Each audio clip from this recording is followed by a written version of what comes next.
Hello, welcome to Author Showcase. I'm Tom Cannon with Dixie Jarko. And today we're speaking with Kimberlee Bastian. So you have these series of books out. Why don't you tell us a little bit about the books and the genre, first of all, because it seems very interesting. Well, it is a historical fantasy series set in 1934 Chicago. The first one follows the story of two boys, Charlie and Bartholomew. Bartholomew is an otherworldly creature that I created for the series called the Breedling, but you can kind of think of his occupation, as it were, as a soul catcher. Oh. And he looks like an average 15-year-old boy. What's a soul catcher? A soul catcher, kind of basically think about him as like he would be tasked to go over to our world from his, and he would cart or ferry souls from our world to his world, which would then stand trial to see who would get ownership of it. I mean, that's kind of like a little bit down the line in terms of the mythology of the series, but that's essentially what he does and who he is. Wow. And he and Charlie's relationship can kind of be equated to the Artful Dodger and Oliver Twist. Oh. So Charlie will show him the ropes, how to survive on the streets during the first story, and at the same time, Bartholomew's supernatural world he's escaped from catches up with him. And so it starts exposing Charlie to these new fantastical elements he's never seen before in the world, and he kind of has to figure out what to do about that by the end of the first story. So is this an adult or a YA? Where does it fit into the... It is just classified as a historical fantasy, Okay. but it's written with young adults in mind, so you can kind of equate it to Huckleberry Finn, but without all the derogatory language. Okay. That's a And plus. the sexual content is a YA. Yeah, it's not, basically. there's not a lot of romance in it at all. There's a little bit when it comes to Stingy Jack, who is my trickster character that shows up in the second story, and he had a great love, the shepherdess, who they end up trying to save in the third story. Nice. But it's nothing, Twilight-ish or anything that you see on the CW. None of that kind of stuff. I love CW. right below it. And so are you really interested in the 1930s era? I call it kind of like the magic time of the United States in terms of our history, like right before World War II when, superstitions and stuff like that still existed a lot, especially during like the Dust Bowl time and everybody thought the world was going to end. And what I wanted to do was create a series that was more American historic fantasy than opposed to European. Yeah. So you're not going to see kings and queens and lords and ladies, wizards, dragons, fairies, and those kind of things. What I did is I took the mythology basically of the world and I spliced it with the concepts and ideas of our folklore and all tall tales that are indicative to America. Cool. And so I used the melting pot, as it were, for the mythology, because that's kind of what America is in the beginning of its, inception in terms of like we call ourselves a melting pot. Yeah. So I used that idea for the mythology of the story as well. That's really unique. Yes, it is. I mean, I like the mythology, the Greek gods and the Roman gods and their present time and stuff like that. But it's been done. Yeah. So to find something unique is really awesome. And I use some of those things like Hades is my devil kind of character in the story. I just really always loved that name, so I just, I didn't want to didn't want to invent too many new things so that people I'd have to, go into depth and explain a whole bunch of stuff. Whereas I could just kind of take those things and just twist it enough a little bit so that it was a little bit fresh. But people didn't have to, think about it. I didn't have to write a whole J.R. Martin type story in order to explain those with a glossary. Yeah, exactly. I mean, I could do that in terms of parts of like the historical parts of the book that I had to research and whatnot. I mean, there could be how did you do your research on? Well, I started by going to the library, and I had asked the desk attendants at the time. I said, okay, I need information on the Union Stockyards of Chicago, and I need to look up, information on 1930s fashion. And they're like, what? I'm sure they get stranger requests. Well, it was a pretty strange request. Yeah. And after that, I just kept going back and asking about other certain random things, and the internet and Wikipedia was my friend. I mean, granted, of course, you have to take Wikipedia sometimes with a grain of salt, but it would always, you'd look down in all of the things of where the source material was, and then, you can just kind of snowball down your rabbit holes from there and just kind of find your little pieces. The reason why I chose 1934 was partly because, funny story, I went into Best Buy, of all places. Nothing could ever come out of there. And I was still struggling. I mean, it was like total infancy in terms of actually creating this story at all. But I couldn't quite figure out where I wanted to put it because I didn't want to do New York.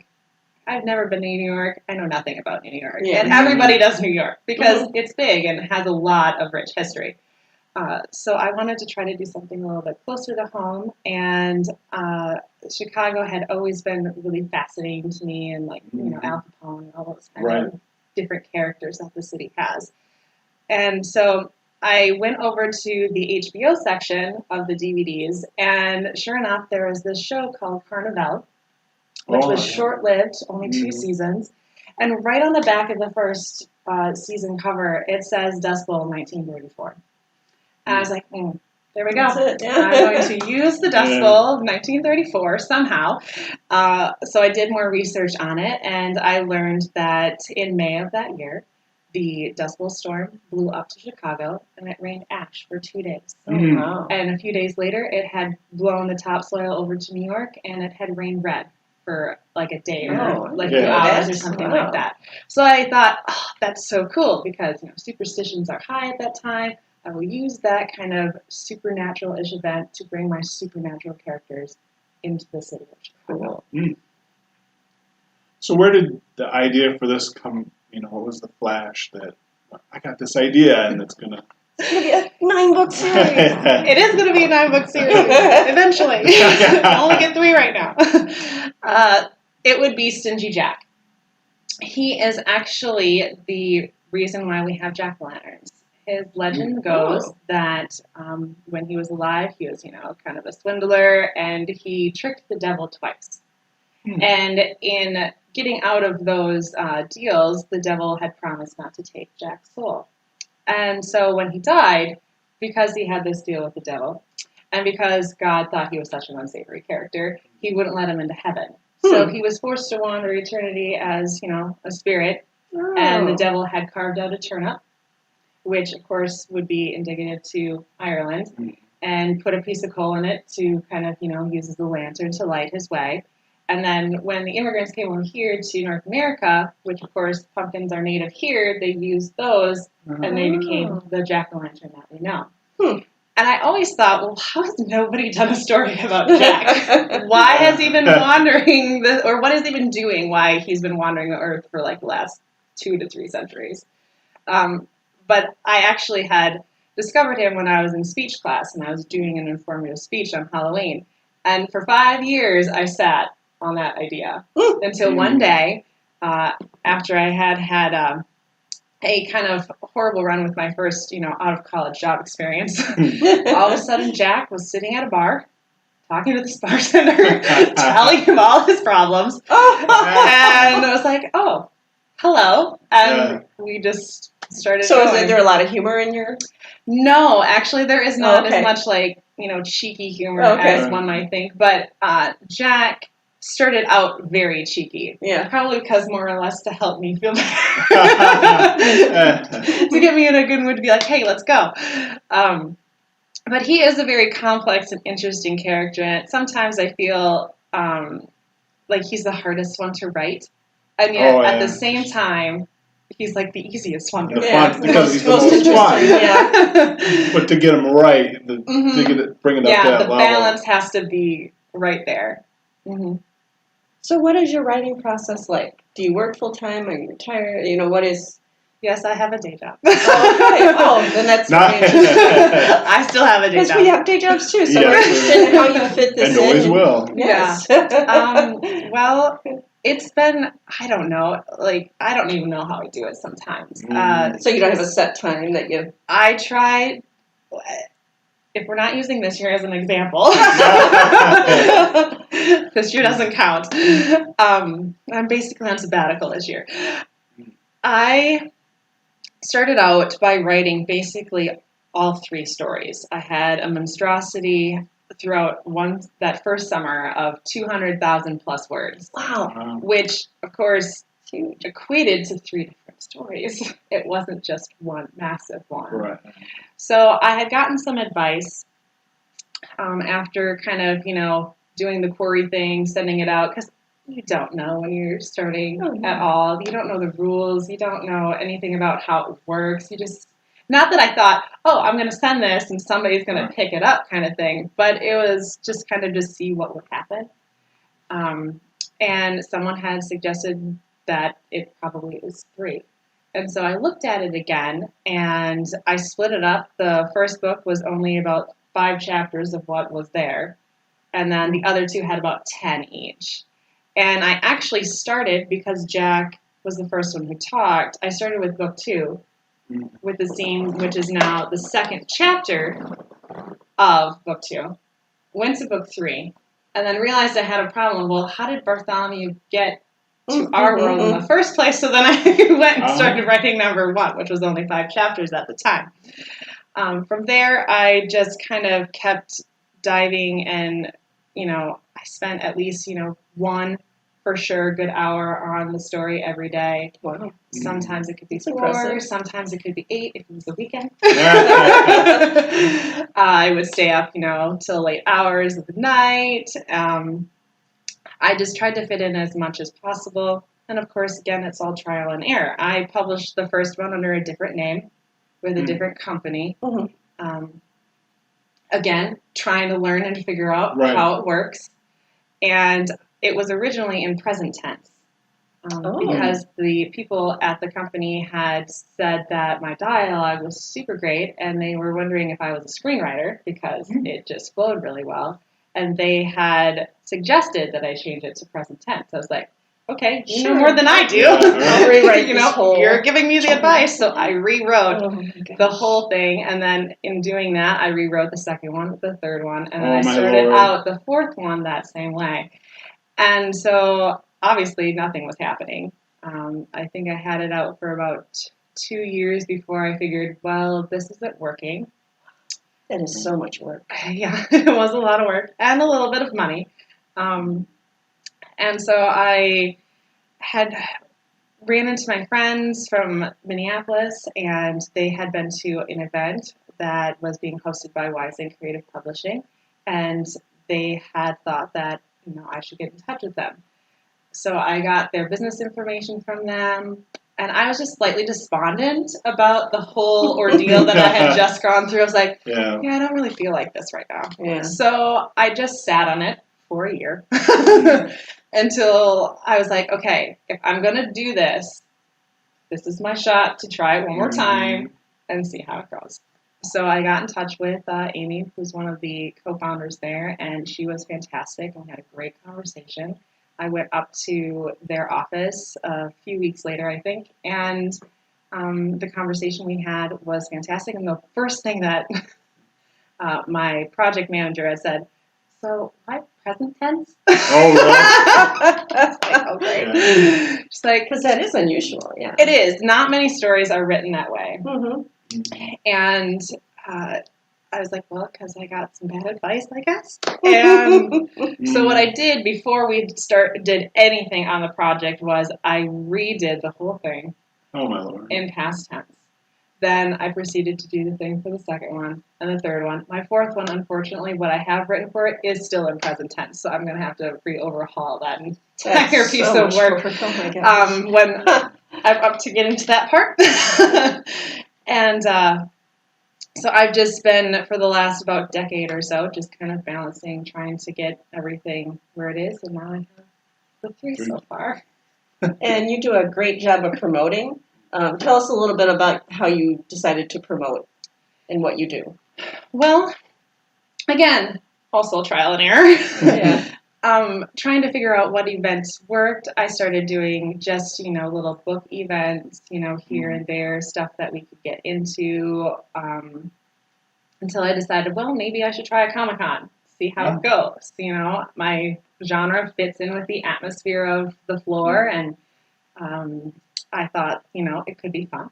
had never Mhm. actually been to an official one. Yeah, or people who anything are like dressed that. up. I know. It's like, I can dress up too. Yes. That's great. So I went to my first few last year.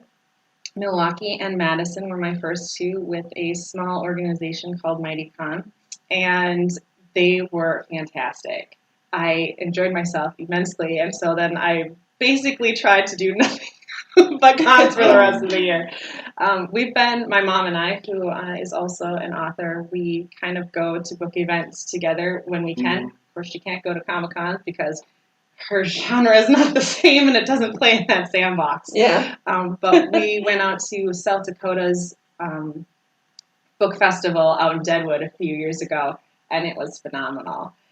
They had different authors like William Kent Kruger, Tim O'Brien was there, and then they have just like a huge panel of people that are, more renowned and were there signing, doing little, chats and stuff like that. And it was really fun to be a part of, Mhm. a bigger. There's an atmosphere, yeah. Mhm. But the cons tend to be kind of where the biggest interest and draw is for my work. Just because, when you go to book festivals, you have everything. And it's kind of sometimes hard to know what people are really looking for, whether, if they're.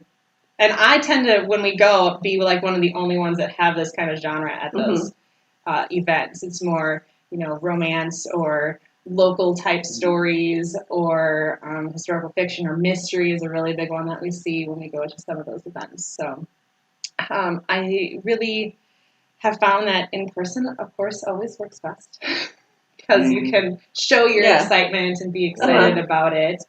And I just tried to get more involved in social media. Do you have a Facebook page or a blog or anything? I don't have a blog. Okay. Because those take time. They do. I did start one a while back before I had switched over and redid everything. And I found that it's like, well, I either get to write, or I either get to blog, or I either get to promote, or I either get to this. Because if I'm doing it all myself, it's hard to just do all the things. So I stopped the blog and just stuck to my trifecta, my Instagram, my Facebook, and my Twitter.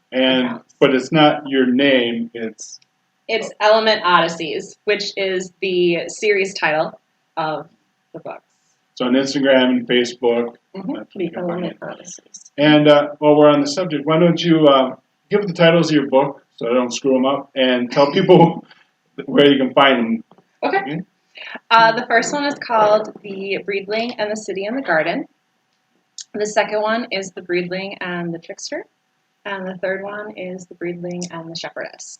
And you can find them anywhere. They're on Amazon, they're on Barnes & Noble online, they're on ebook as well on all major platforms. The audio is not done yet. That'll be on my list of things to do for 2020. Are you going to read it, or? No. No. I mean, I can read it in short spurts, but I could not read the entire thing and make it sound appealing to the ear, I don't think. I don't have that kind of inflection in my voice. Does your publisher help you with that, or are you pretty much on your own? For the most part, we're on our own because it is still a self-published company. But the amazing thing about Wise Inc. is that they have, a litany of people and professionals that, we give and share information with each other as well as with all of the roster of authors that they have. For my genre, we have a very small pool of people who write fiction in the company right now, but we've kind of all bonded together and we've done things and that stuff really like helps. that. Yeah, it has. And, one of my girls, Tabitha, who's out in Rhode Island, I mean, she just finished her trilogy and she is just like connected to different things. And it's really fun to hear her experiences and then share it with the others and kind of, you want to come to a con? With me. I don't want to go by myself. So my girls, Aurora and Cece and Amanda and Lori have all been to one with me. So that's been really fun. Yeah, and I can kind of see like middle school You know, where the history teacher is talking about the Dust Bowl in the Yeah. 1930s, and then the English teacher can Draw talk it about in. fantasy and genre. And Exactly. Have you hit the schools at all, or? I've been to one school Okay. so far. Again, because I work during the day, Yeah. it's just one of those things where I'd have to take the day off Yeah. and go do the thing. But I did one, and it was super fun. The kids were great. Yeah. Jason, the teacher, was amazing as well, and we've run into each other quite frequently at different events that we've gone to. And so, to learn from your misery, we learned that you submit your book, Mhm. and then they'll send back feedback. Don't necessarily listen to them. Mhm. I mean, they might have some good points, but send it out a couple times before you decide to actually change. Well, and part of it too is that it's all a matter of perspective, and like you said, I wasn't going to change anything specific about the story. Right. The tense, okay, fine. Yeah. I'm totally fine with that because it is a lot better now than it was before. Yeah. And also, really, if you're doing it yourself, editing is a huge, huge thing. Like somebody who actually knows what they're doing is really important. Did you have somebody professionally go through an editing? Yes, her name is Amanda. She's from England, and she's amazing. And to publish the book yourself, there's so many advantages, but I think you do need to have an professional editor, go through it and really sort of take it up. Because you can't see the errors that you make a lot of times. No. Well, and after a while, it's just you automatically do autocorrect in your head. Mm-hmm. Yeah. Like your brain's autocorrect is worse than your phone. Let me tell you. Yeah. After a while, they just disappear and dissolve into the background, and you just don't even notice them. So what's next for you? You said this is a 9-book series. How did you decide that? Well, I wanted to be bigger than Harry Potter.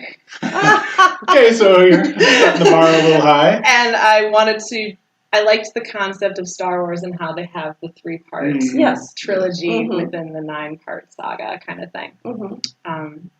And so that's kind of what I play with. It might end up being 8. We'll see by the time I get there if there's enough for that 9th story itself.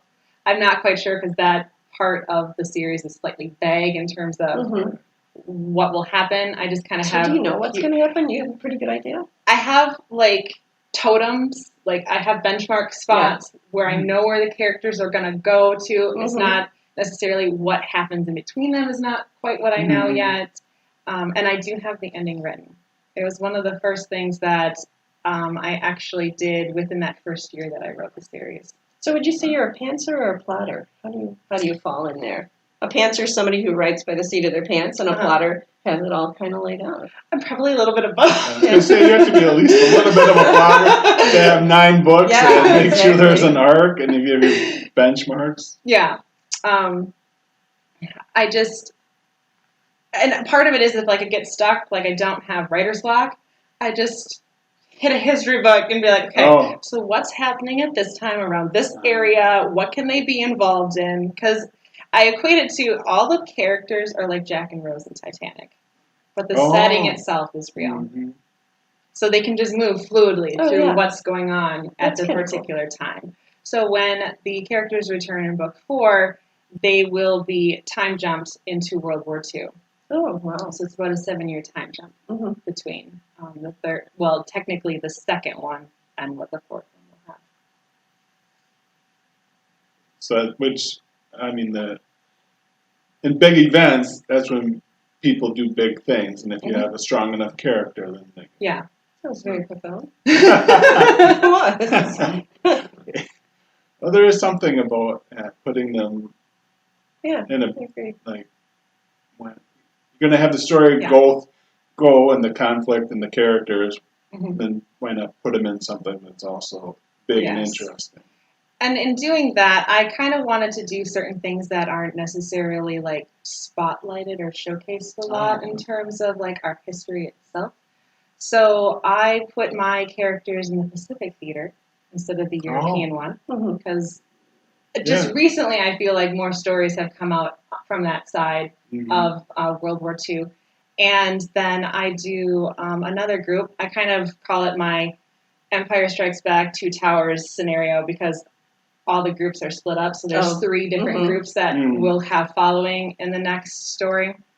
So my other small group will be basically having a Western frontier kind of adventure. And they'll go to the Cheyenne Frontier Days that happened that year, which was the only rodeo that happened.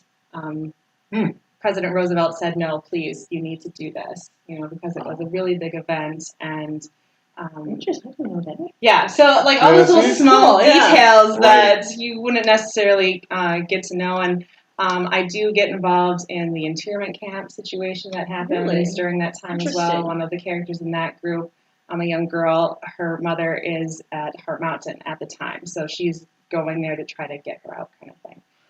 So I just kind of use different things that aren't, necessarily as popular, I guess you would say, or stuff that just hasn't been in works that are, kind of like this, at least that I've seen.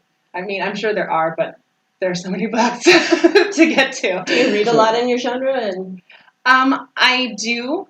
I haven't been reading a whole lot in terms of books lately. The other year I did like 40 of them, which was like one of the best I've ever done in a year. But again, it's one of those things like I either read or I write or I, work on, another work in progress that I'm working on that doesn't involve these characters. So who were some of the authors that were inspiring to start writing? Well, Stephen King is my genesis. He gets the crown. I started writing in 6th grade after I saw Pet Sematary 2 at one of my girlfriend's, 13th birthday party sleepovers. And we all had to do like the horror movies back in the day. So I had written a short story kind of based off of those ideas, and I had entered it into my public library writing contest that year, and I got 2nd place. That's good. But I got to read it in front of the class. My English teacher at the time really wanted me to, so that was kind of a interesting experience. As I'm killing off all these people in my story. My favorite part was one of my characters got hit by a milk truck, like an old-fashioned milk truck. I've totally grown out of that phase. But he was definitely the start. Most recently, of course, J.K. She's amazing in terms of like how she did her detail in terms of her mythology and whatnot. I love stories where I get to play the game of trying to figure out and theorize what's going to happen. Like, who is the Half-Blood Prince? And then you would like talk with your friend, like, I know. Like, you're sure. You're totally sure that it's going to be that person. You're like, And sometimes we got it right, and sometimes we totally didn't. Cassandra Clare recently was one that I got into way after the fact when her Mortal Instruments series came out on Freeform, I believe, is what it was on. And I just really liked her characters and how they were so tight-knit and brought them together. In particularly her Infernal Devices trilogy that she had, which was like the precursor to her mega series. I just really liked the relationship between those characters, and I kind of thought about that in terms of my characters. And it wasn't so much influential on the series itself, because they were pretty much all ironclad at the time, but it had really inspired me for a group of other characters that I was working on in a different story that doesn't involve these characters at all. So you've got 2 things going at once, at least? Kind of. Yeah. Like, I needed a break, mental break. I didn't necessarily hit a wall or anything. It was kind of one of those things where it's like, okay, I need to switch it up a little bit. And it kind of is in the same vein in terms of, like, the historical part. It's called Hobson Hill. And it's basically set in 2013. Follows the story of Rissa Marie Winters, who just got her doctorate in history, and she has an undergrad in investigative journalism. And she has been tasked to figure out what's going on in this place called Hobson Hill, which this 100-year-old reclusive billionaire has been relocating different oddities into this once ghost town and revitalizing it with all these really random things. And so her job is to figure out why she's doing this. And it gets into a little bit in the 20s, which predates kind of a lot of the 30s stuff here. And she just kind of tries to unfold this mystery behind what Sadie is doing in this town. And I did this kind of backdoor Easter egg in it, that the grocer in the story in book 1 has a brother, the butcher. And I never give him his name in the story, but I give him his name in Hobson Hill. And so I connect the two in the same universe, but I don't, they're not in the same sandbox necessarily. But I always thought that was really cool. I know Stephen King kind of does that a little bit. Brian Fuller is another one who is a TV series guy. He does that with his characters. He kind of creates them all in the same realm. Are they in the same universe? Yes. Cool. So somebody later on can write fan fiction about it, and these characters would have met these characters. So what was the oddest thing that he's relocated by? So these are real oddities, or? There is a random chimney that just sits there for no reason, which is actually based off of a chimney on County 88 in Wisconsin. It's just sitting in this low field. It must have been, where a house used to be, but only the hearth and the chimney are the thing that remain. So I just kind of used that and made up a story about it. Cool. And so that's probably one of the things that's a little random that's in this town. Just sits in the field.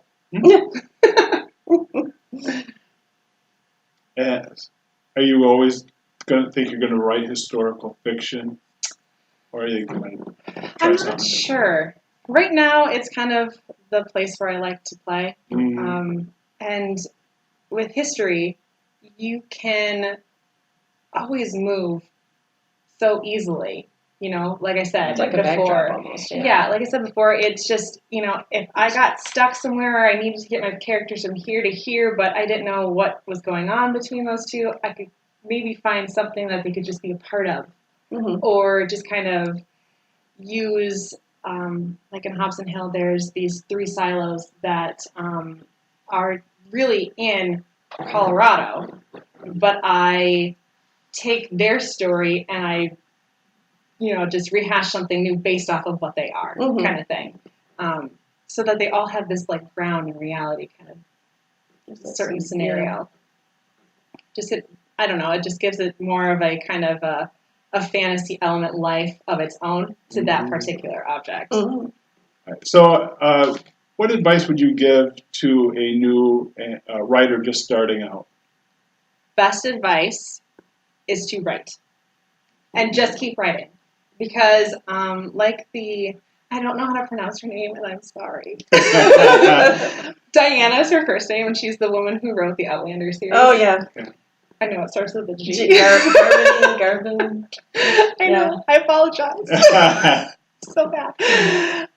She had at the Wizard World Con that I was at last summer, I said, nothing can teach you the art of writing than to write. And it's really true. You can't hone your craft without actually practicing. It's just you can't become a good athlete without, conditioning first and doing all the things and, learning the techniques and stuff like that. But it doesn't mean that you have to listen to somebody else and change everything that you're doing. You find your own voice, you balance out what kind of things that you want, to say or bring to light or talk about in terms of, conversation that might be happening now or back then or whatever. But the best thing to do is just to write. Good advice. Well, this is Tom Cannon? Dixie Jericho. Kimberlee Bastian. Thanks for joining us today. Thank you on for having Author me. Showcase. Thank you for watching. If you'd like to be on Author Showcase, please contact us on our Facebook page or at OshkoshAuthorShowcase@gmail.com. Otherwise, continue the conversation with Dixie and Tom via social media. Look for Dixie by searching for Daisy Jericho, and please check out her books, The Love Thief and Sparks Fly, on Amazon. You can find Tom Cannon on many types of social media, and please check out his book on Amazon, The Tao of Apathy. Our goal is to introduce local authors around Oshkosh and hear their stories. We want to thank the Oshkosh Public Library and the Friends of Oshkosh Public Library for supporting the creation of this show. If you are a writer and are looking for a community, we suggest the Oshkosh Area Writers Club and the Lakefly Writers Conference, held each May.